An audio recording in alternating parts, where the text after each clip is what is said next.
बिस्मिल्लाहिर्रहमानिर्रहीम। तमाम सोचने वालों को, सीखने वालों को, ढूंढने वालों को मेरा सलाम। आज हम 16 जून 2025 है और आज के हम डेली एनालिसिस स्टार्ट करते हैं। इस डेली एनालिसिस में सबसे जो मेन हमारा आज एजेंडा है वो है Iran Israel issue. Iran Israel issue में अभी हमने देखा है कि जुम्मे के दिन ईरान ने जवाबी हमला दिया है इसराइल को। अभी तक का जो अगर हम नुकसान देखें तो 10 से 12 अफराद इसराइल के मर चुके हैं और 2 से ज़्यादा अफराद जो हैं वो ईरान के मर चुके हैं। और ये ऐसी जो लड़ाइयाँ होती हैं वो निरा ज़िया होता है पैसे का, और इस तरह से बात अना पे भी आई हुई है। ईरान जो है इस टाइम भरपूर संगीन हम जवाबी मज़ीद हमले, ड्रोन हमले और मिसाइल हमले के लिए रेडी बैठा हुआ है। ट्रंप दोबारा एक मुनाफ़क़त का चेहरा लबादा लपेटे और पुतिन को भी साथ मिलकर वो इसको सालसी का किरदार अदा करना चाह रहा है। अभी ये चीज़ जो पॉजिटिव चीज़ है, अभी डायरेक्ट अमेरिका ने इस ईरान के कोई जवाब नहीं दिया। वो अभी भी डिप्लोमेटिक थर्ड प्रॉक्सी वार के ज़रिए ईरान के साथ लड़ तो रहा है, लेकिन डायरेक्ट वो बीच में नहीं आ रहा। तो जिसकी वजह से अभी मामला जो हैं थोड़े से नाजुक हैं पड़े। जब तक पुतिन और ट्रंप सीधी तौर पे अब ईरान से कोई मुआहदा नहीं करते, वरना ये जंग अभी रुकने वाली नहीं है। तो फ़िलहाल अभी तक टेंशन डेवलप है, ग्लोबली टेंशन डेवलप है।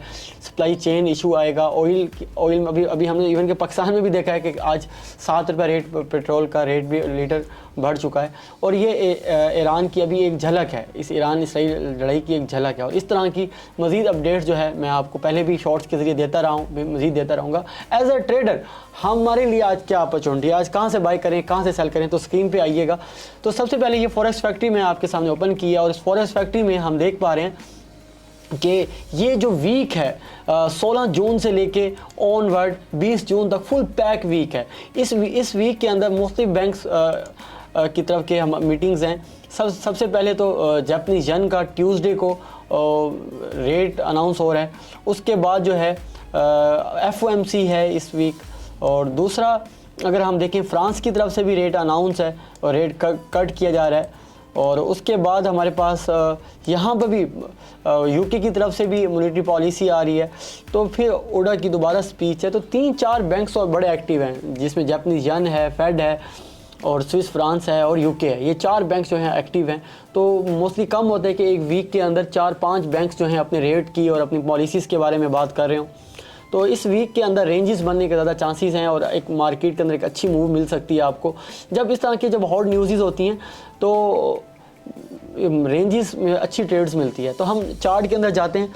सेंटीमेंट हमें पता है मार्केट का, और देखते हैं हमें क्या न्यूज़। सबसे पहले मैं गोल्ड के एनालिसिस स्टार्ट करता हूँ। अगर हम गोल्ड से ही शुरू करें तो गोल्ड के अंदर मैं M30 का चार्ट ओपन किया हुआ, एक खूबसूरत रेंज बनी हुई है।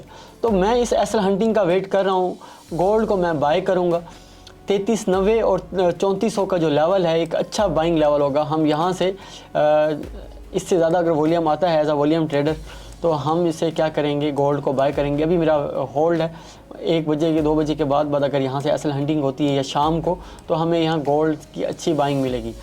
USD CHF को अगर मैं देखूं, अभी हम देख रहे हैं कि CHF का रेट कट भी है, तो CHF के ऊपर प्रेशर है।